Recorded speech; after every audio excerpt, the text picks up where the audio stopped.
Allô? Laurie? Alex? Bon, ben, je vais y aller d'abord.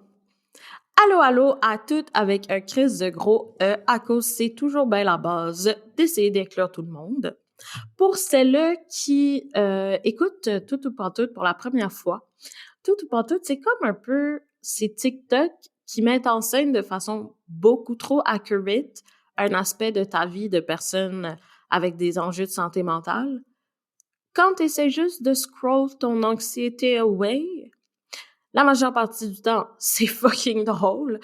Des fois, ça fait chier, mais qu'est-ce que c'est on point? Pour nos habitués, this is a takeover. Haha! Si tu ne reconnais pas ma voix, c'est que t'écoutes pas les épisodes jusqu'à la fin. Hein? Joke aside, Laurie et Alex ont décidé de me passer le flambeau pour parler du droit à la colère. Tu sais, le concept un peu flou, difficile à saisir de céder la parole, ben c'est ce qui se passe là. J'ai eu le privilège de m'entretenir avec Maya Cousineau-Molène, femme, poétesse, inou, militante, un peu dans l'âme, et Joliane Brazo, femme, maman, algonquienne et personnalité publique qui fait jaser, as she should. Donc, nous serons 3 femmes respectivement autochtones et haïtiano-montréalaises autour d'un micro pour vous parler de colère. Mais n'ayez crainte, Laurie et Alex ne sont pas très loin. Ici Myriam Gabrielle Archin en direct de Tunis et vous écoutez Tout ou Pantoute.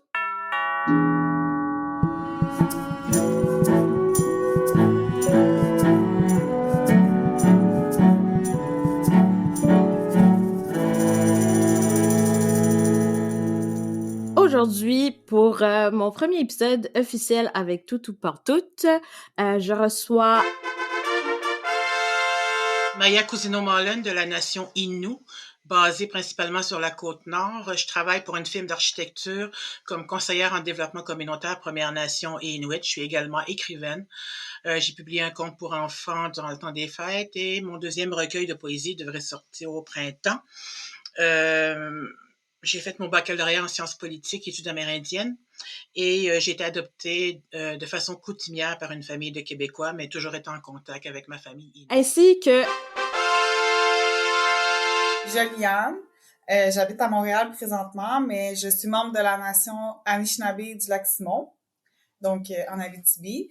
Malheureusement, j'ai jamais grandi dans ma communauté. J'ai grandi dans les centres jeunesse à Montréal. Ces grandes femmes de caractère et qui ont beaucoup de choses à dire m'accompagneront afin de naviguer le droit à la colère. First thing first.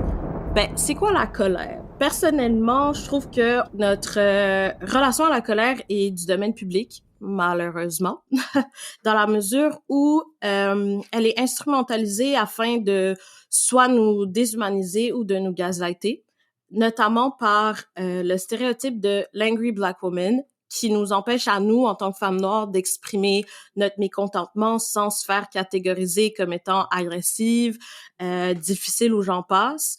Et les filles, corrigez-moi si je me trompe, ben j'ai l'impression que de l'autre côté, paraîtrait-il que toutes les raisons sont bonnes pour lancer au visage des femmes autochtones qu'elles sont des sauvages, qui savent pas se tenir. Puis en fait, bref. Let's dive in avec une première question. J'aimerais savoir, en fait, quelle place prend la colère dans vos vies, puis avec quoi, de manière générale, votre colère est-elle en relation, puis comment vous la vivez, en fait? En fait, moi, la colère se retrouve dans ma poésie, dans mon premier recueil, Bréviaire du matricule 082, et semble se poursuivre aussi dans le deuxième recueil, À ce qu'on m'a dit. Et c'est une façon pour moi d'exprimer mon indignation face à ce qui se passe au Canada, face à la colonisation, face à la situation des femmes autochtones au Canada, aux enfants des 60 Scoop, au racisme rampant que l'on peut parfois rencontrer. Et souvent, la poésie est un outil moins intrusif et va rejoindre des gens et vont aller chercher quelque chose que moi, peut-être, j'ai pas vu. Et par la suite, quand ils viennent me parler, ben ça peut être le moment, des fois, pour introduire certaines connaissances, certains constats, certaines réalités des Premières Nations. Donc, comme on le sait dans la société, la colère est jamais bien vue. Ça, c'est vrai.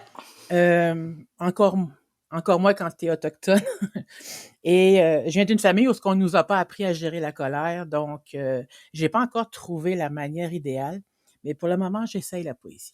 C'est vraiment nice, merci. C'est le plus grand défi, l'émotion la plus forte, je dirais, que j'ai moi aussi à gérer. J'ai vraiment de la difficulté à gérer ma colère. Mais par contre, la colère, ça m'a permis de mieux comprendre mon histoire, de où que je venais. Parce que moi, en fait, ça fait pas très longtemps que j'ai reconnecté avec ma culture, puis mon identité autochtone. Puis vraiment, quand j'ai réalisé de où je venais, ça a vraiment été choquant pour moi. La colère, ça m'a plongé aussi dans des situations où est-ce que je me suis autodétruite parce que j'étais tellement en colère. Donc, j'ai pas peur de le dire, tu sais, j'ai eu des problèmes de consommation, beaucoup d'alcool. Donc, ça me sombrait vraiment dans des mauvaises situations. Mais aujourd'hui, la colère, pour de vrai, comme je pense que c'est une émotion vraiment importante à vivre, parce que, comme je disais tantôt, ça me permet vraiment de comprendre de où que je viens, puis de réaliser tous les traumas que je porte, les traumas intergénérationnels que je porte. Merci, vraiment. Puis tu sais, j'ai envie de répondre à ça, que comme un des aspects du racisme systémique et tout, c'est qu'on n'a pas nécessairement les bons outils pour naviguer cette colère-là. Fait que merci beaucoup pour de nous partager ça. Tu sais, juste pour un peu approfondir, je voulais savoir comment vous naviguez cette colère en lien avec vivre dans une société dont les mœurs et la structure nous rappellent sans cesse que, genre, nous sommes indésirables.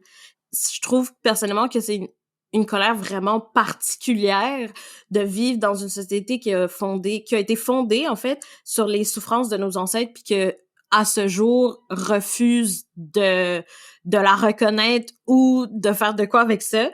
Puis je voulais savoir, c'était quoi votre parcours avec ce type de colère en particulier?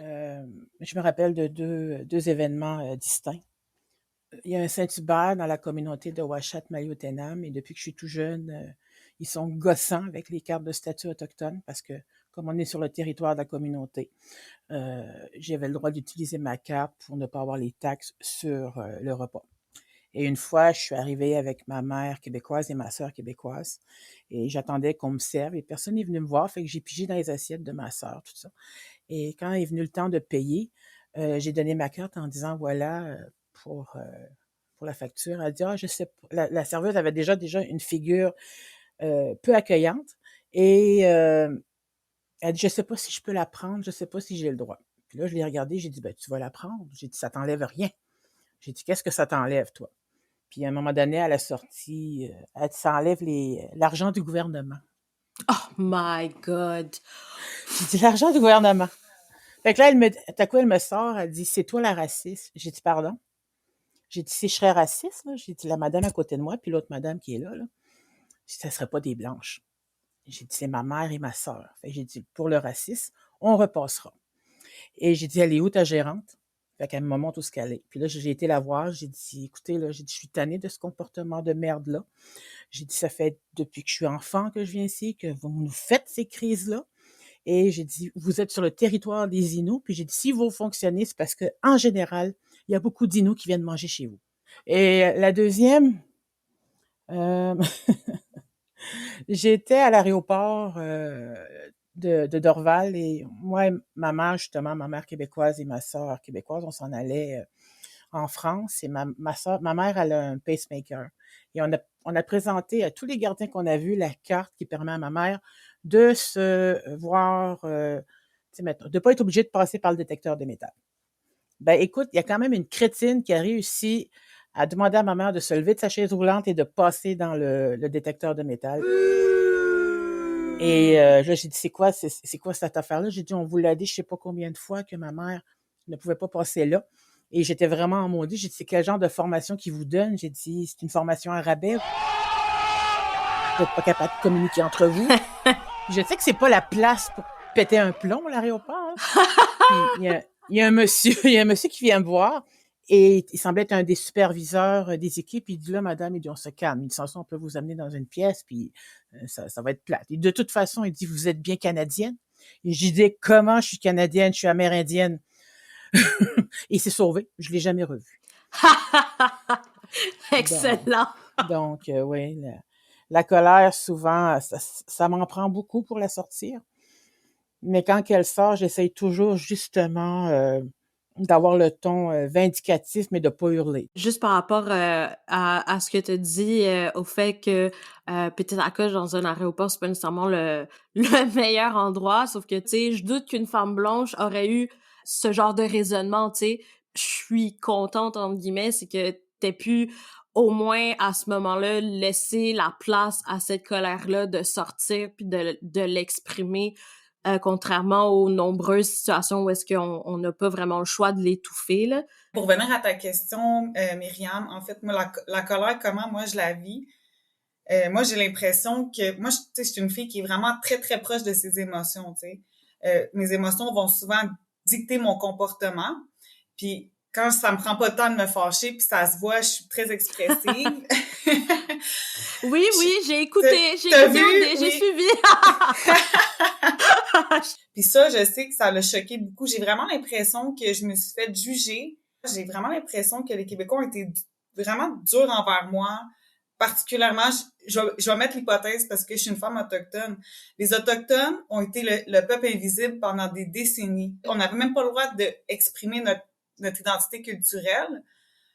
Puis ils ont essayé de nous écraser, de nous mettre sous silence. On dirait que les Québécois ont de la misère à accepter cette image-là de la femme forte, de la femme, tu sais, avec du caractère, qui dit qu'est-ce qu'elle pense. J'ai l'impression que cette image-là n'est malheureusement pas acceptée par les Québécois parce que moi, j'ai réagi d'une certaine façon. Une personne blanche aurait réagi de la même façon que moi, puis elle serait faite moins juger. Puis juste ça vient vraiment me chercher, puis ça me met vraiment en colère. Puis c'est quelque chose que j'essaie vraiment de gérer, mais qui est pas facile. J'ai aussi une petite théorie dans ce sens que, comme on a tellement été vus comme des enfants, des gens qui sont à la botte de l'État, qui dépendent de ce que la société dominante fait, en théorie, on n'aurait pas le droit de gueuler ou d'être en colère parce qu'on devrait être éternellement reconnaissant. Mais de la crise d'Oka, maintenant, je trouve qu'il y a beaucoup d'améliorations dans les relations, beaucoup de volonté de mieux comprendre. Même si, mettons, on est des personnes relativement politisées, ce que les gens qui sont pas nécessairement dans les communautés concernées réalisent pas, c'est que c'est un apprentissage pour nous aussi, tu sais. Au fur et à mesure, quand j'ai commencé à être politisée, puis plus je lisais, plus j'en apprenais, puis j'étais comme « Oh my God, c'est tellement wrong! » Puis l'idée que il y a une version de moi qui croyait dur comme fer par rapport à certains trucs était tellement... Genre, ça m'a comme un peu blow mind à quel point c'est insidieux, à quel point c'est profond, puis que justement, tu sais, on s'en rend pas compte qu'on soit une personne concernée ou qu'on le soit pas, tu sais, puis c'est vraiment un détail important à nommer. Puis par rapport à ça, justement, ça va me donner le pont pour mon autre question. Le processus de guérison, on va s'entendre pour dire que c'est quelque chose de extrêmement complexe, puis c'est quelque chose qui peut être vraiment laid. Puis moi, personnellement, je considère que travailler en solidarité avec quelqu'un et être en mesure de guérir de traumas intergénérationnels, c'est deux trucs différents. Je considère personnellement que ça n'a pas la même profondeur, autant dans comment ça impacte chacune des personnes dans chacune des communautés. Puis je voulais savoir si vous considériez que ensemble, en tant que communauté noire et communauté autochtone, au-delà de juste marcher un à côté de l'autre, est-ce que vous considérez que ce serait possible de s'entraider à guérir des traumas générationnels vraiment profonds? Moi, je pense que c'est une guérison qui va prendre des décennies, puis même, même après notre mort, puis c'est comme aussi d'éduquer nos enfants. On a beaucoup d'amis de toutes sortes de nationalités, mais les Noirs particulièrement. Donc, favoriser la sensibilisation, de se guérir en éduquant. C'est très bien dit, puis je pense que puissant est le mot. Maya, pour ta part? J'ai été impliquée dans l'affaire Kanata avec Robert Lepage et Madame Ariane Mnouchkine. Et il y a eu également Slave, qui avait fait les manchettes. Et j'aurais été curieuse et intriguée de savoir comment cela aurait été si on se serait alliés, au lieu de s'en tenir chacun à notre, notre visibilité ethnique. Les gens de Slave faisaient leurs choses, puis nous, on faisait aussi différentes approches ou dialogues avec Robert Lepage. Et ce qui m'a un peu, pas dérangé, ce que j'ai trouvé bien, par exemple, de la part de M. Lepage, c'est qu'il a été rencontrer les gens de Slave pour s'asseoir avec eux, discuter, puis voir qu'est-ce qui s'est passé. Et malheureusement, il ne l'a pas fait vraiment avec nous. Il n'y a pas eu comme un post-mortem. Il y a des possibilités d'alliance, mais il faut faire attention aussi à l'importance que l'on donne à notre image. C'est une perception, c'est la mienne. Je peux me tromper, comme je peux tomber en plein dedans. Ah, absolument. Puis, tu sais, j'ai été pas mal active. J'ai été pas mal à l'écoute par rapport à tout ce qui entourait Slave. Puis, merci beaucoup de mentionner ce que tu mentionnes parce que c'est vrai que ça s'est produit sensiblement dans la même période, puis que il y avait vraiment une marge définie entre ce qui se produisait pour Slave puis ce qui se produisait pour Kanata. D'ailleurs, le fait que tu mentionnes qu'il n'y a pas eu de discussion vraiment, ça a tellement pas, c'est tellement pas comme ça que ça a été montré dans les nouvelles. C'est justement, en fait, le contraire a été mentionné dans les nouvelles, là, que comme il y a eu une table ronde ou whatever, fait que je suis vraiment contente que cette discussion permette de découvrir que dans le fond, ben, c'était de la merde qui avait été dit. Mais pour revenir un peu à ce que tu disais, c'est vrai. C'est tellement vrai, puis c'est tellement dommage. Puis tu sais, comme Juliane l'a dit, puissant est vraiment le mot. Fait que je pense que tu sais, t'as formulé ça du genre, tu sais, je me demande à quoi ça aurait ressemblé si de chaque côté, on serait pas nécessairement resté de notre bord.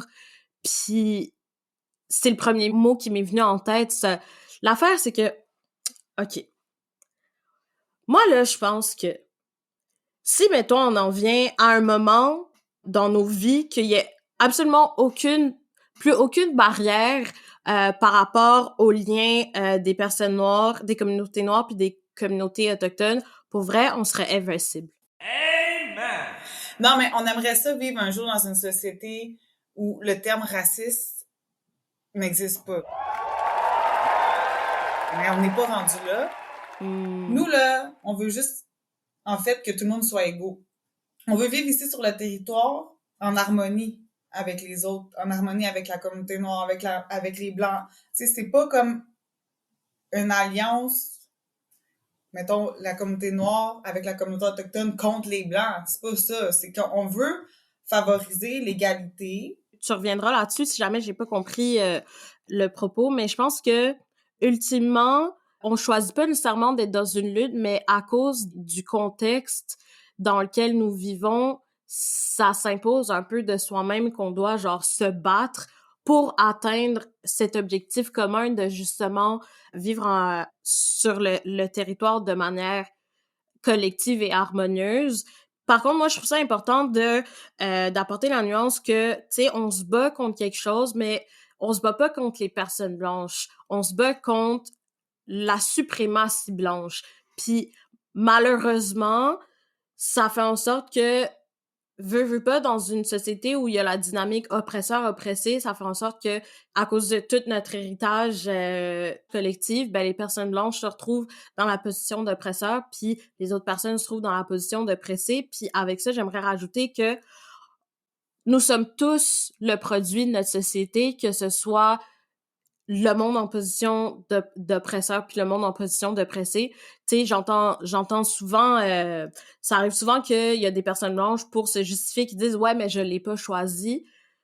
J'ai pas choisi telle affaire, j'ai pas choisi mes privilèges, mais personne l'a choisi, tu sais. » Ça veut pas dire que on vit pas ce qu'on vit puis on n'est pas dans la position dans laquelle on est, tu sais. aussi, tu sais, il y en a beaucoup, là, des personnes blanches que ils agissent d'une certaine manière discriminatoire, mais ils s'en rendent pas compte parce que c'est leur éducation qui fait en sorte qu'ils agissent comme ça, puis toute leur vie, ils ont agi comme ça, ils ont jamais pu se remettre en question. Mais si on les éduque puis on les sensibilise à la longue, je pense qu'on peut arriver à une société égalitaire. Puis là-dessus, tu sais, j'ai envie de répondre que comme je trouve que c'est ça qui est beau dans la pluralité des voix parce que chaque personne va naviguer son militantisme, entre guillemets, de manière différente, tu sais, dans la mesure où, tu sais, t'as des gens qui sont plus drivés par prendre la parole dans les places publiques, organiser des protestes, t'as d'autres personnes que leur véhicule, c'est l'art ou ce genre de trucs-là, fait que, tu sais, puis il y en a d'autres que c'est vraiment d'un point de vue éducationnel. J'aimerais aborder un autre type de colère. Tu sais, plutôt, Juliane, t'as mentionné que, tu sais, t'as navigué les centres jeunesse. Moi, personnellement, j'ai aussi eu mon expérience avec la DPJ. Puis, personnellement, tu sais, ma relation avec ma mère est vraiment... on pourrait dire qu'elle est toxique, puis c'est vraiment récemment qu'elle est de moins en moins. Puis je sais que au fur et à mesure, surtout quand j'étais plus jeune, il y a eu un moment où j'étais vraiment en colère. J'avais beaucoup de colère après elle, même que à un certain point, tu sais, je la démonisais entre guillemets. Puis dans le fond, c'est en embarquant dans mon processus de politisation puis de lecture puis tout que je suis venue à un point où est-ce que j'ai réalisé que je pouvais ressentir toutes sortes d'affaires envers ma mère, mais que la colère pouvait pas être une de ces choses-là parce que, tu sais, j'ai fini par réaliser que dans le fond, ma mère c'est juste une femme noire traumatisée parmi tant d'autres. Puis par rapport à vos expériences personnelles, je voulais savoir un peu c'était quoi votre processus par rapport à, s'il y a eu, par rapport à ce type de colère-là, concernant, tu sais, nos relations avec nos parents, nos mères et nos familles. Ben, c'est sûr que moi, de par l'adoption, il y a resté un sentiment de... je me sentais pas incomplète parce que je savais qui ils étaient, fait que cela, ça a aidé là, dans ma relation avec le fait que j'avais été adoptée. Tu sais, j'étais pas en manque de quelque chose, je savais d'où je venais, je savais qui ils étaient. Et c'est vrai que pendant un certain Mhm. temps, j'avais une relation tendue avec ma mère Inou, parce que tu sais, dans ma tête, c'était Mhm. quelqu'un qui était assez nomade et qui tenait pas beaucoup ses promesses. Et j'avais aussi mon père Inou, que je connaissais également, qui avait à l'époque un problème de consommation. Et j'avais une colère envers les deux. Et pour mon père, il y a un moment donné, il voulait me rencontrer puis me parler. Donc, je me suis assise avec lui puis j'ai vidé mon sac, la colère que j'avais envers lui, ce que je ressentais. Et comme c'est une personne en général Mhm. assez calme, il m'a écouté puis il s'est excusé par la suite. Puis ça a comme désamorcé la montée de frustration.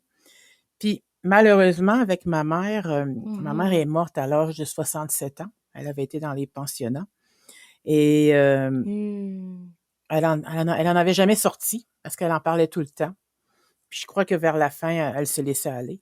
Et Mhm. c'est vers la fin, malheureusement, que j'ai compris, tu sais, qu'elle m'avait fait un beau cadeau. Elle m'avait donné la vie, puis elle m'avait trouvé une famille qui avait quand même réussi, qui n'était pas parfaite, Hmm. mais qui a réussi à m'envoyer aux études et qui a réussi à me garder loin tu sais, des enjeux d'alcool, de drogue et ces choses-là.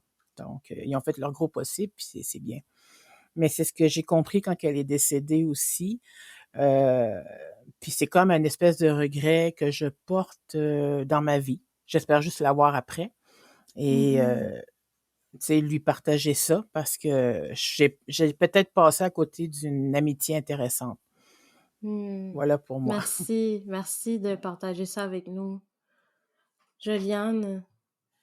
Oui, donc moi, ben, c'est sûr qu'en vivant dans les centres jeunesse, j'ai vécu vraiment le sentiment d'abandon. Moi, mon père était alcoolique, puis quand il buvait, il était extrêmement violent. Fait que j'ai vu ça de mon père. Ma mère, elle a eu des moments parce que, tu sais, vraiment, elle nous prenait plus, parce que j'ai un frère puis j'ai une sœur aussi.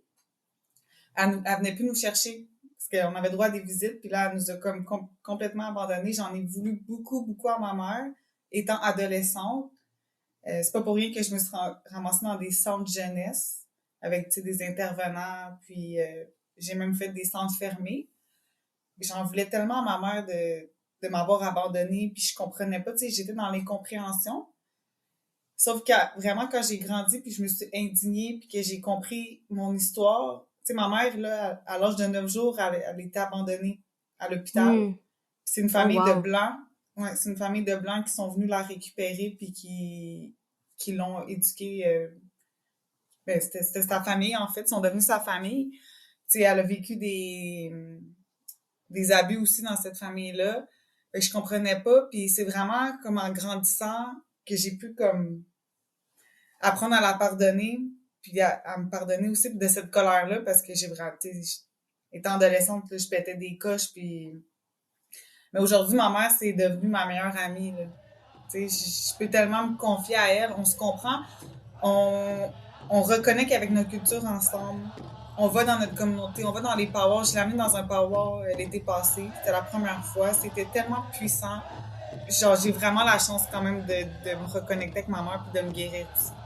Ah, ça fait tellement plaisir d'entendre ça, honnêtement. Puis je voulais aussi, Joliane, savoir comment cette colère, puis le processus de cette colère, puis ta relation avec ta mère, comment ça impacte un peu ton rôle de maman, puis ta relation dans ta parentalité avec ton fils. Ah, ça, c'est sûr que c'est une bonne question. Vous n'êtes jamais obligé de répondre aux questions, hein? Non, mais je vais répondre. OK. C'est sûr que la colère, comme j'ai dit au début de l'entrevue, c'est quelque chose que, pour moi, j'ai de la difficulté à la gérer. Mm-hmm. Puis mon fils, il en a écopé beaucoup. Là, j'essaie de vraiment prendre conscience de ça. J'essaie de me donner des outils aussi. Mm-hmm. Parce que des fois, les conséquences... Oui, la colère, c'est une émotion qui est importante à vivre, mais des fois, c'est ce qu'on en fait de cette colère-là. Hein? Parce qu'en réalité, là, la colère, ça dure pas longtemps. C'est quand on l'alimente, là, puis on se met comme à alimenter de pensées, puis tout ça, je pense que c'est là que ça peut durer des jours puis des années. 100%. Puis que ça peut nous sombrer dans l'alcoolisme comme mon père et comme moi aussi, c'est qui m'est arrivé. Mm-hmm. Fait que c'est vraiment en nourrissant cette colère-là. Puis là, mon fils, en étant maman, je me rends compte des impacts. Fait que c'est sûr que j'essaie de lui montrer aussi que c'est une émotion qui est importante, mais que faut qu'on apprenne aussi à la gérer puis pas qu'elle vienne impacter nos vies. Mm-hmm. Puis tu sais, c'est difficile, puis pour vrai, moi je te lève mon chapeau parce que, tu sais, même si, tu sais, t'as encore de la difficulté avec cette colère-là, juste d'être capable de le dire, de la nommer, c'est déjà un énorme step, un énorme pas, puis en plus d'en parler de manière aussi honnête et transparente, tu sais, dans un podcast que comme on sait pas là qui va écouter ça, puis comme des fois c'est tough de s'auto-donner le crédit auquel on a droit, fait que moi je veux prendre le temps de te donner ton crédit de ça, puis tu sais, je trouve que de la manière que tu t'exprimes, ça paraît aussi, parce que tu sais, c'est facile de dire des mots là. Je sais pas, de ma perception, tu sais, ça se voit que c'est quelque chose qui est vraiment important pour toi, puis quelque chose que comme tu sais, tu dis pas ça juste pour le dire, puis c'est vraiment quelque chose que tu navigues. Encore une fois, merci de le partager. Sinon, je vais jumper tout de suite à la prochaine question. Et quoi? Déjà, de base, je suis quelqu'un de vraiment spirituel, puis je communique beaucoup avec les ancêtres dans ma pratique, puis quand je le fais, tu sais, je prends toujours le temps de remercier les ancêtres autochtones du fait que, genre, je vis sur la terre dans laquelle je vis, puis pour reconnaître toutes les choses auxquelles ils ont dû faire face, puis auxquelles les communautés autochtones doivent faire face encore aujourd'hui. Puis, tu sais, d'un autre côté, à un moment donné, j'étais allée en Tunisie, puis c'était vraiment étrange parce que je me sentais très connectée avec les ancêtres de là-bas, autant qu'avec mes ancêtres aussi. Puis, dans mon imaginaire, là, moi, je pense que comme tous les ancêtres sont ensemble, puis sont en train de chiller pour que pour nous supporter puis pour nous accompagner. Puis dans le fond, moi je me questionnais à savoir où vous vous situez par rapport à ce concept-là. Puis tu sais, on a beaucoup parlé de lier nos communautés par la solidarité et tout. Puis je me demandais si vous pensez que c'est quelque chose de faisable aussi d'un point de vue spirituel, puis à quoi ça ressemblerait si ça se faisait. Je vous ai amené ailleurs. Moi, j'adore. J'adore l'idée que nos ancêtres sont en train de chiller ensemble. Tu sais, je sais pas. Moi, pour vrai, dans ma vie, depuis que je me suis reconnectée avec ma culture, Mm-hmm. Je demande souvent à mes ancêtres de me donner la force. Je suis vraiment, moi aussi, spirituelle. Pour moi, ça me donne vraiment une force, une résilience de pouvoir me connecter avec mes ancêtres. Mm-hmm. Quand que je m'en vais dans... Moi, je chante pas beaucoup, mais ça m'est arrivé de chanter avec des groupes. Mm-hmm. On commence souvent les chants en remerciant nos ancêtres. Donc, j'aime vraiment l'idée. Puis, je trouve que c'est un bel outil aussi qu'on peut se donner en tant qu'être humain.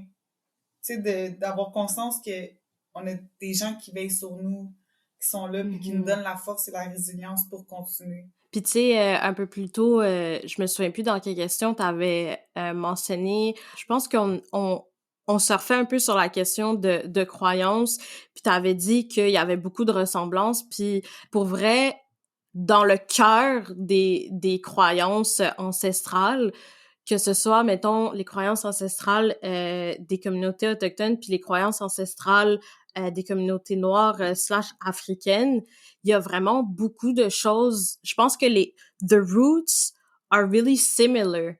Puis, tu sais, dans le processus de, tu sais, nous, chacun comme de l'autre, de nous déshumaniser puis de nous détacher de notre identité, tu sais, il y a cet aspect spirituel-là aussi qui nous a été arraché. Si, mettons, je fais un parallèle avec le vaudou dans la communauté haïtienne, tu sais, comme, mettons, mes parents, mes grands-parents ont appris quelque chose, puis, tu sais, au fil des années, ça a fait en sorte que moi, ce que j'ai appris par rapport au vaudou, c'est que c'était quelque chose de mal puis qu'il fallait, genre, en avoir peur, tandis que aujourd'hui, quand je le lis puis je l'étudie, c'est des croyances tellement profondes puis tellement ancestrales que, tu sais, comme toi, moi, je pense que comme c'est tellement quelque chose de puissant que j'ai de la misère à pas imaginer que dans comme le monde des esprits, que ce soit aussi divisé que ici, tu sais. En tout cas, c'est comme un peu étrange.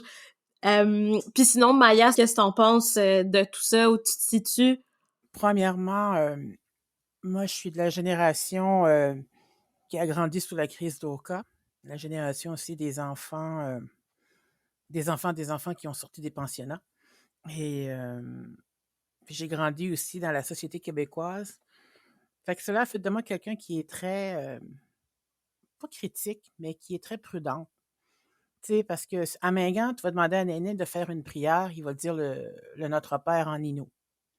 Les aînés chez nous sont très rattachés à la religion catholique. Moi, je le suis pas. Le curé chez nous, c'était une ordure. Fait que, puis je le dis librement. As you should. C'est une personne qui se prenait pour un autre, qui était arrogant et qui a été reconnu pour avoir abusé des gens. Mais bon. Et par la suite, je fais attention quand il y a des aspects de la spiritualité autochtone qui arrivent. Je suis prudente dans le sens qu'il y a une grande influence des fois des principes des autres religions catholiques, baptistes et tout ça, qu'on peut peut-être retrouver dans certaines choses de la spiritualité autochtone. Tu sais, il ne faut pas juste se décoloniser dans nos pratiques puis au travail, puis se décoloniser pour des bonnes raisons. C'est pas juste pour se diviser de l'autre, mais pour revenir à la source, à l'essence de certaines choses auxquelles on tient. Et où j'ai senti à un moment donné une grande colère face à la religion catholique. C'est quand j'ai vu Indian Horse au cinéma. Et souvent, mes poèmes les plus percutants, c'est les poèmes que j'ai écrits en 5 minutes. Il y en a un qui s'appelle Colère biblique. Je vais vous le lire, il n'est pas très long. Bouillante de colère fantôme qui possède mon cœur, où je vois cette volonté chrétienne de nous avaler afin de mieux nous vomir. Jamais je ne blanchirai, je suis une femme rouge. Tu as voulu asservir mes peuples, mes enfants seront apostasie. Tiens-toi loin de moi avec tes chapelles. Oublie-moi dans tes prières. Ne me souille pas de tes pensées cloîtrées. Je préfère mourir païenne que de crever bénie. Garde ta Bible, elle me brûle. Oh mon Dieu, j'ai des Wow. frissons. Puissant. Powerful, so J'ai vraiment powerful. des frissons. Tu sais, pour ce qui touche aux ancêtres ou les relations, tu sais, moi, veux pas, j'ai toujours les deux mondes qui se mêlent. Et mon grand-père québécois, c'est le Jack Monoloy de la chanson de Gilles Vigneault. Et ma mère m'en parlait beaucoup, ma mère québécoise, elle m'en parlait en termes élogieux. En fait, il n'était pas indien, c'était un descendant d'immigrants irlandais. Et à l'époque, on va se dire dans les années 1920-1930, à peu près, là, je sais pas, il était agent des Indiens pour ma communauté. Puis quand on dit agent des Indiens, c'est jamais positif. Ça sonne jamais positif dans une communauté parce que leur job, c'était d'appliquer la loi sur les Indiens dans les réserves. Mais mon grand-père, John Maloney, parlait Innu, pouvait le lire et l'écrire. Et il était ami avec mon grand-père, Sylvestre Moylan, qui était chef à l'époque. Et il venait le visiter. Il venait visiter mon grand-père John et tous les deux parlaient en Innu. Ils discutaient en Innu, puis ils faisaient des blagues sur le fait d'essayer de renverser le gouvernement. Fait que, tu sais, pour moi, il y avait une certaine amitié à cette époque-là qui, aujourd'hui, avec la division des institutions, on retrouve peut-être moins, mais c'est un souvenir positif que je garde et que j'évoque aussi dans mes conférences pour autant, tu sais, pas mettre les Québécois sur la défensive. C'est les Québécois qui sont intéressés à créer des liens avec nous, mais créer des liens aussi au niveau culturel. Mhm. C'est vraiment une belle image, celle de tes deux grands-papas. Ça tire à sa fin. Il me reste quelques dernières questions. Maya, on a mentionné ton écrit. D'ailleurs, merci beaucoup pour la lecture. Il me semble que lui, il est dans ton premier recueil, n'est-ce pas? Oui, premier recueil, page 56. Oui, oui. En t'écoutant le lire, ça a comme résonné.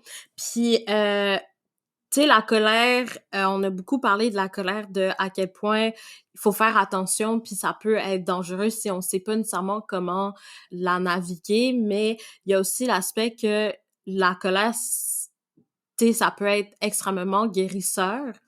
Cette question-ci est pour toi, Maya. Personnellement, en lisant ton recueil, j'ai trouvé que c'était vraiment percutant, puis il y a plusieurs textes que j'ai dû relire une ou deux fois pour vraiment comme bien l'absorber, puis le truc qui m'a le plus marqué, c'est que je trouve qu'il y a une belle relation et un dialogue entre une certaine douceur, la douceur de comme la guérison, puis la brutalité qui peut venir de la colère. Puis quand je parle de colère guérisseuse, je trouve que ce recueil-là est un super bon exemple de ça. Tu sais, moi, personnellement, quand je le lisais, c'était vraiment ça qui... Tu sais, j'étais en mesure de ressentir cette colère-là, mais c'était pas une colère envahissante. C'était vraiment... Je trouvais que c'était une colère comme vraiment saine. Puis dans le fond, j'aimerais ça que tu nous parles de ton parcours, de la genèse de ce recueil. Puis aussi, j'aimerais savoir si il y a eu un Maya et la vie de Maya avant ce recueil et Maya et la vie de Maya après ce recueil. Pour répondre à ta dernière question, oui, parce que ça fait 20 ans qu'on me demande quand est-ce que j'ai publié mon recueil. OK. Parce que j'ai mon âge vénérable de 46 ans. J'étais dans les débuts, quand on a commencé au Québec à s'intéresser à la littérature autochtone. J'étais amie avec Maurizio Gatti, qui a fait sa maîtrise et son doctorat sur la littérature autochtone francophone. En fait, il est arrivé à l'Université Laval et il venait, tu sais, il arrivait en 96 à l'université, puis il dit, bon, je vais aller à la bibliothèque, puis m'informer sur la littérature autochtone. Fait qu'il arrive là, puis il demande où est le rayon de littérature autochtone. Il se fait répondre, ben, ils écrivent pas, ces gens-là. Fait que ça l'a tellement piqué au vif, en 96, 6 ans après la crise d'Oka. Ça l'a tellement piqué au vif qu'en fait, ce qu'il a fait, il a pris son sac à dos, puis il a été visiter les quarantaines de communautés autochtones au Québec pour connaître les gens, leur expliquer son travail et créer des liens de confiance. Puis c'était moins pire parce que c'était un Italien. Tu sais, c'était pas un Canadien ou un Québécois. Fait que ça a aidé un peu dans la création des liens puis dans l'intérêt envers lui. Fait qu'il a réussi à créer une anthologie d'auteurs autochtones francophones et de faire émerger en travaillant avec des gens de Wendake la littérature autochtone, donc Salon du livre et tout. Puis il m'avait approché pour mes textes, il avait entendu parler que j'écrivais. D'ailleurs, j'écris depuis l'âge de 14 ans. Et j'avais cumulé des textes, puis j'avais publié dans des collectifs, des revues littéraires et dans l'anthologie de Maurizio. Et on me demandait, quand est-ce que tu vas sortir ton recueil? Et j'ai jamais été pressée, parce que tu vis pas de la littérature, premièrement. Mais j'ai jamais été pressée jusqu'en 2019, quand je me suis retrouvée chez Évoque Architecture, parce que c'était un endroit où j'avais pas besoin de me battre. C'était un nid, c'était un repère où je me sentais bien. Parce que quand on travaille dans les organisations autochtones, dans les ministères, dans les organisations périgouvernementales, on est toujours en situation soit de justifier sa présence, de se battre pour des financements, de se battre pour la cause des femmes, pour la cause des Inuits, des Atikamekw, etc. Et t'es toujours sur le pied d'alerte. Donc, t'es jamais vraiment détendu.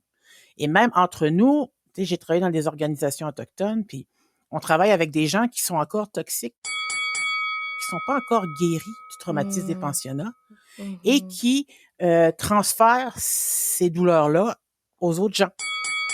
Donc, éventuellement, c'est sûr que ça va s'améliorer, là, je peux pas croire.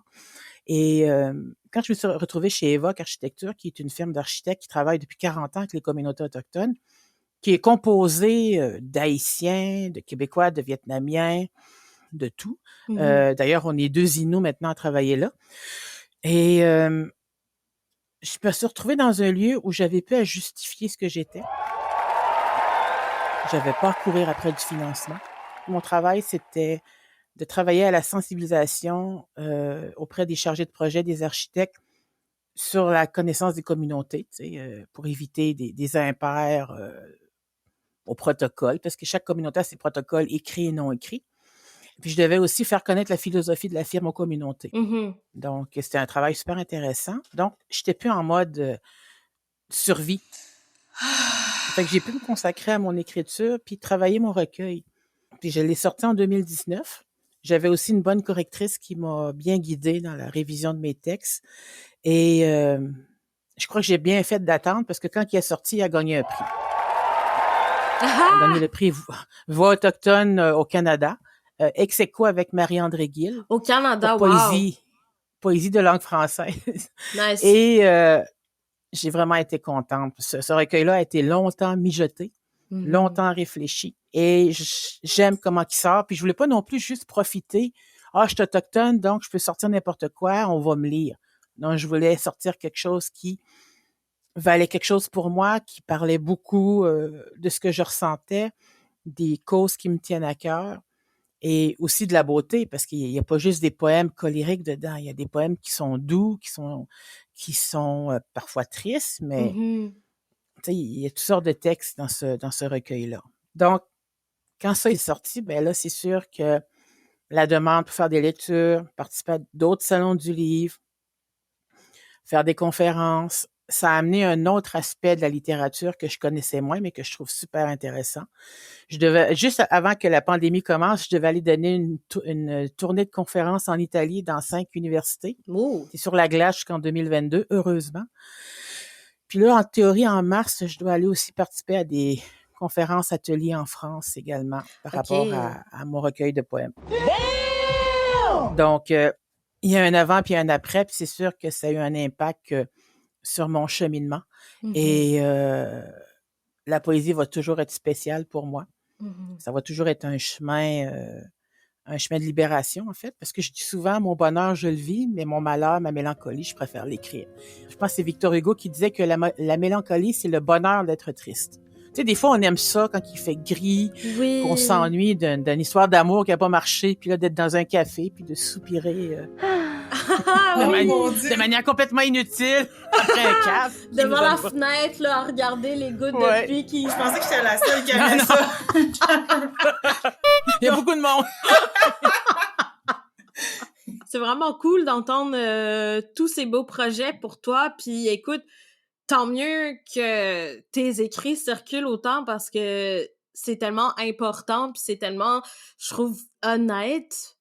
Puis je trouve que tout le monde gagne à lire ce recueil puis tes textes. Puis merci d'avoir fini par le publier. Merci d'avoir décidé d'embarquer dans dans l'univers de l'écriture puis d'être auteur parce que t'aurais très bien pu te dire ben tu sais quoi, ça me tente pas.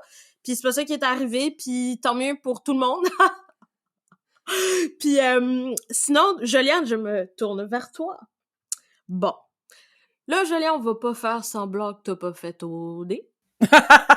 On va pas faire semblant qu'OD, c'est problématique en esti. Moi, là, girl, moi, quand j'ai appris que la production t'avait appelé pour te demander du labeur émotionnel gratuit, j'étais sur le cul. Tu sais, là, par rapport à ODT et tout, tu le mentionnais, là, j'étais comme, ouais, j'ai écouté aussi l'épisode de Woke or Whatever que je Oui. conseille tout le monde. Pour vrai, leurs analyses sont tellement Ça on point. accroche. Écoute, il m'a Oui, fait vas-y, tellement vas-y. du bien, ce podcast-là, pour vrai. Quand je suis sortie, c'est quelqu'un c'est une autochtone qui m'a écrit sur Instagram parce que j'étais tellement déstabilisée, je me sentais pas bien, je me sentais pas comprise. En allant au D, j'ai vraiment réalisé que j'étais une femme racisée puis que, pour vrai, j'ai vraiment réalisé à quel point je vivais de la discrimination. Puis ce podcast-là m'a fait extrêmement du bien. Parce que j'ai dit, il y a des gens qui ont vu qu'est-ce que j'ai vécu, qui ont mis des mots sur mes sentiments. Mhm. Puis pour vrai, à toute personne qui écoute en ce moment, que vous ayez suivi OD ou pas, je vous conseille d'aller écouter cet épisode parce que ça tackle des thèmes vraiment importants puis tellement justes. Ces filles-là sont juste, like, je sais même pas comment le dire, genre, sont on point sur tout ce qu'elles font. Fait que shout out à Woko Whatever. D'ailleurs, justement, tu mentionnais comment, en faisant OD, t'as réalisé que t'étais une femme racisée. Puis, pour vrai, une chance que Rachida puis toi, vous avez pu vous retrouver parce que, honnêtement, juste de m'imaginer, je suis comme, oh my god, pour vrai. Puis, tu sais, cette colère particulière que on aborde par rapport au fait d'être des femmes racisées, puis sachant que, tu sais, vous aviez pas vraiment le contrôle de votre image, puis que cette image-là pouvait être instrumentalisée pour pousser un narratif, ce qui est arrivé, d'ailleurs, que ce soit conscient ou pas, c'est ce qui est arrivé. Fait que je voulais que tu me parles un peu de ton expérience à naviguer au dé, mais vraiment d'un point de vue de comment t'as navigué cette colère puis cette frustration d'être une personne racisée, mais dans un endroit avec tellement de triggers. À chaque fois que, mettons, j'arrivais pour donner... Tu sais, moi, je m'exprimais, comme j'ai dit tantôt, j'ai pas peur de m'exprimer, je dis mes points. Puis à chaque fois, mon point était invalide. De toujours se faire invalider, ça devenait vraiment frustrant. Pourquoi quand moi puis Rachida, on disait quelque chose, là, non, ça c'était pas correct, puis les filles, ils se mettaient en groupe, là. Ils étaient 4 contre moi puis Rachida, puis on disait un affaire, non, nous c'était invalide, puis quand on se fâchait, on n'avait pas raison de se fâcher, puis honnêtement, quand j'ai regardé les épisodes, j'ai été vraiment déçue de l'image qu'on a mis de moi, parce qu'on a vraiment ciblé les moments où j'étais toujours fâchée, en train de pogner les nerfs ou en train de m'exprimer, parler fort. Puis ils ont pas montré les moments où est-ce que j'étais vraiment empathique envers les autres filles, que je consolais, que je prenais les filles dans mes bras.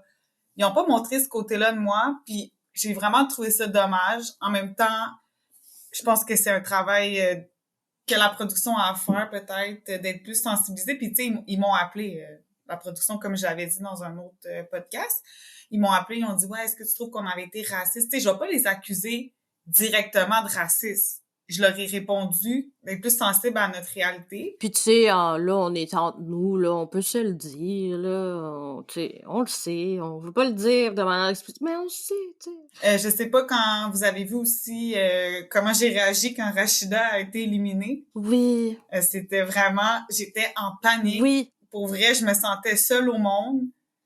C'était incroyable. Genre, c'est comme si je perdais ma seule alliée que j'avais, ma bouée.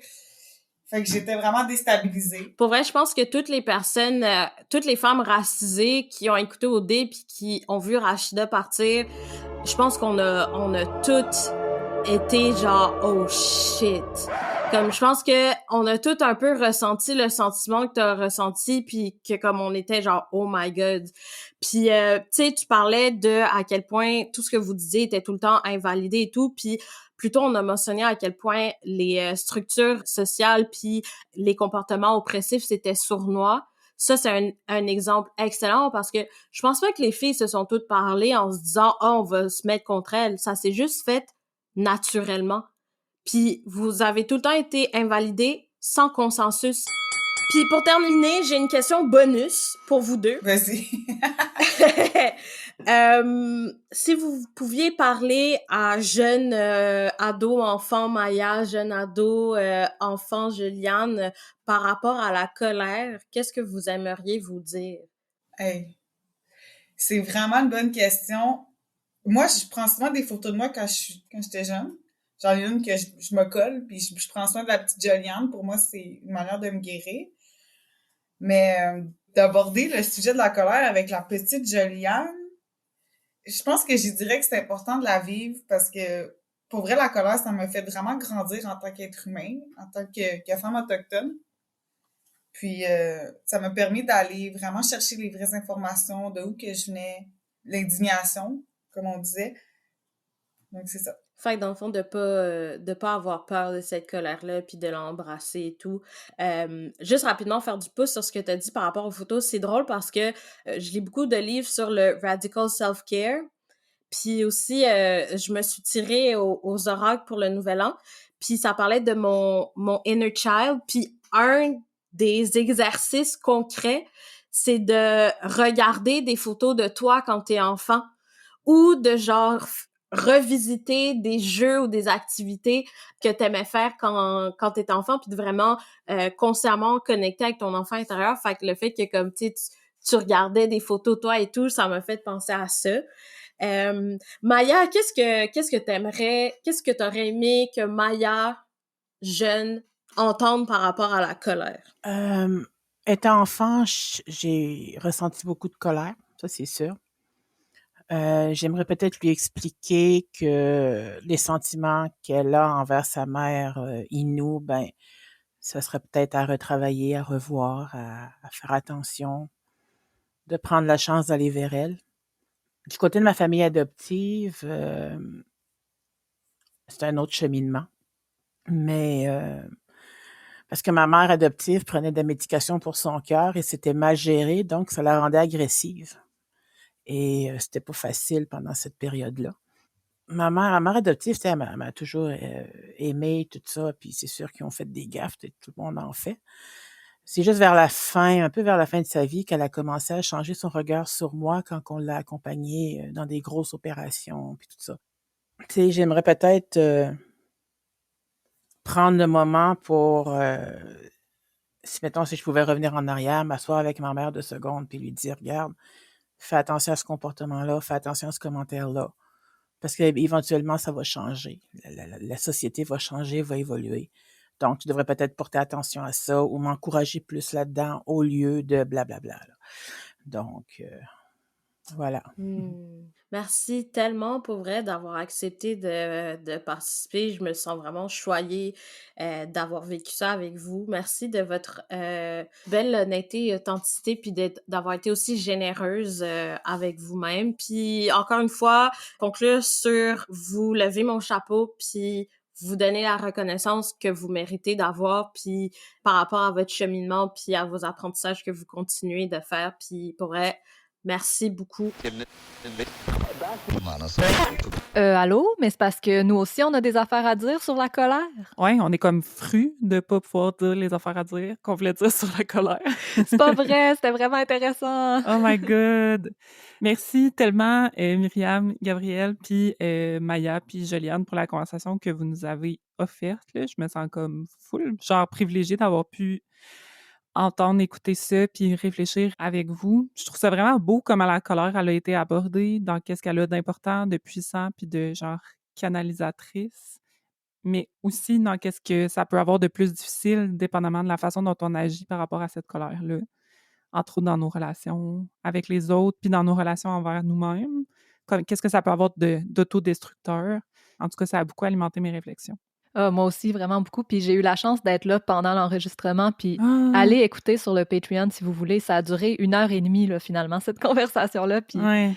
c'était tellement riche. Moi, ça m'a fait vraiment du bien de m'asseoir puis d'écouter voir de quelle façon cette colère-là pouvait être vécue par des gens qui sont discriminés bien plus facilement que moi, mais comme Ouais. à quel point, justement, cette colère-là qui est encore plus grande, à quel point ils sont capables de se construire autour de ça. Puis, en tout cas, c'est juste vraiment intéressant. Allez l'écouter. Bravo, bravo. Oui. Mais là, on a d'autres affaires à dire que de pitcher des fleurs, même si on pourrait continuer à le faire pendant une demi-heure. Mais on avait comme des œuvres puis des livres à recommander par rapport au thème de la colère pour conclure l'épisode d'aujourd'hui. Laurie, tu veux-tu commencer?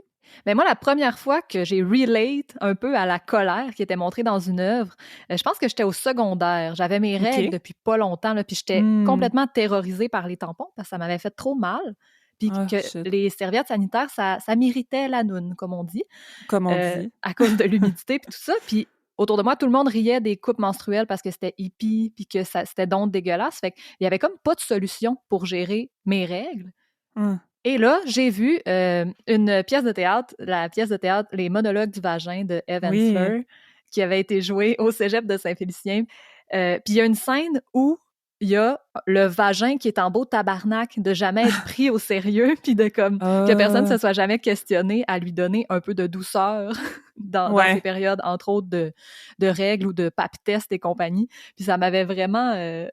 c'est la première fois que je me rappelle de me dire « Hey, moi aussi, je suis bien fru de ça. Je suis encore lisse, mais comme... » C'est tout. Fait que, parce que la colère, c'est une émotion que j'ai tendance à ne pas vraiment vivre ou qui se transforme en 2 secondes en tristesse, puis moi qui braille en boule. Triste d'avoir été fâchée. Fait qu'en tout cas, cette fois-là, j'ai été vraiment fâchée. Puis ça m'a fait penser à cette pièce-là. C'est pas ultra trans-inclusif parce que c'est écrit seulement du point de vue de des femmes cis, mais au final, c'est des histoires de vagin, puis il y a bien du monde qui en a, fait que ça pourrait l'être en 2 secondes. C'est quand même une bonne pièce. Je l'ai relue pour l'occasion. Je trouve ça quand même bon. C'est vrai que c'est fâchant, tout ce qui a trait à comment on délégitime cette douleur, puis tout ce qui a trait au vagin. Fru! Sinon, j'ai envie de vous mettre sur la piste du livre « Libérer la colère », qui a été fait sous la direction de Geneviève Morin et Nathalie-Anne Roy, qui est sorti aux éditions du Remue-Ménage, qui me semble vraiment intéressant dans la façon dont c'est découpé, puis les différents types de colère qu'ils vont aller chercher avec une panoplie d'auteurs de background complètement différents. Je ne l'ai pas encore lu.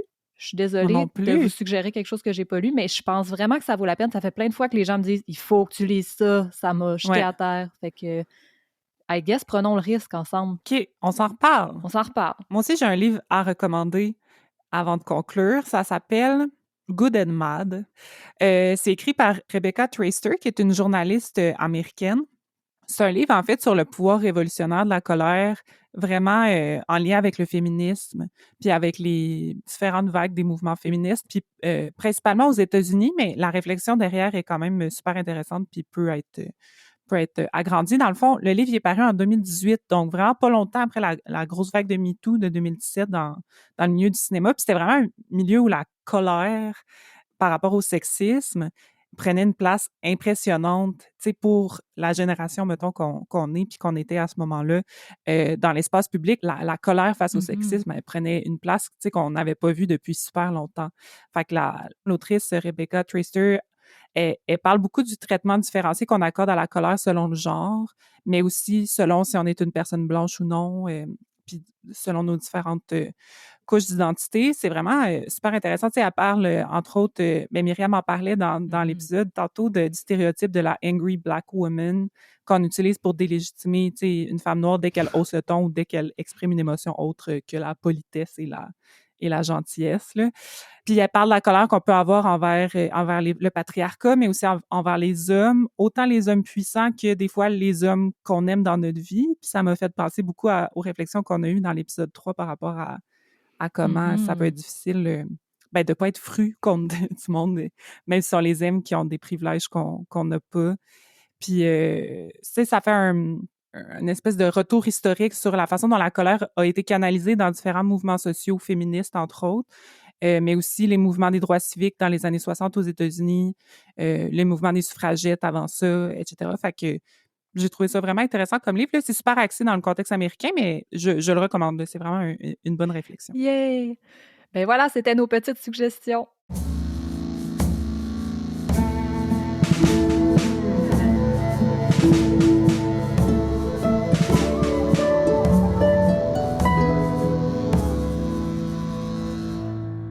C'est ce qui conclut cet épisode de Tout ou Pantoute. On se reparle dans 2 semaines pour entamer le bloc d'épisodes sur la spiritualité et le féminisme. D'ici là, je veux savoir, quand t'es allé t'asseoir sur ton sofa pis que t'as réfléchi à la place qu'occupe dans ton imaginaire et l'imaginaire collectif la colère des femmes noires, des femmes autochtones et des femmes racisées.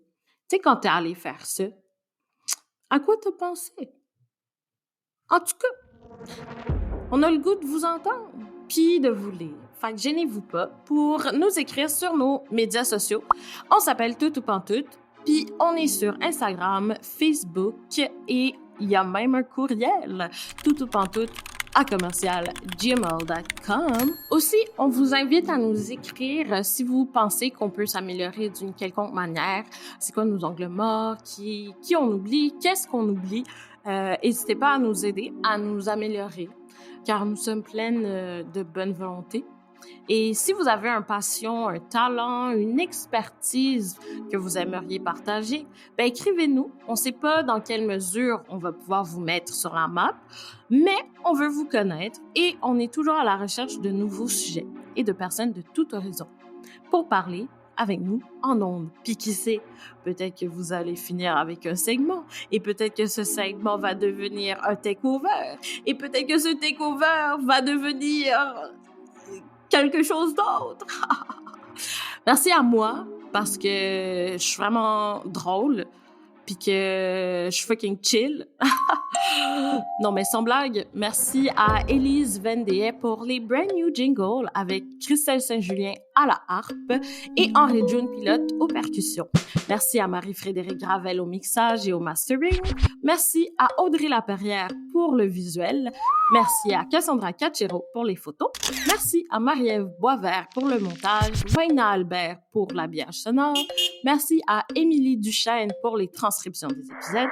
Merci à Ève-Laurence Hébert pour la coordination et à Mélissa Elmer à la gestion des médias sociaux.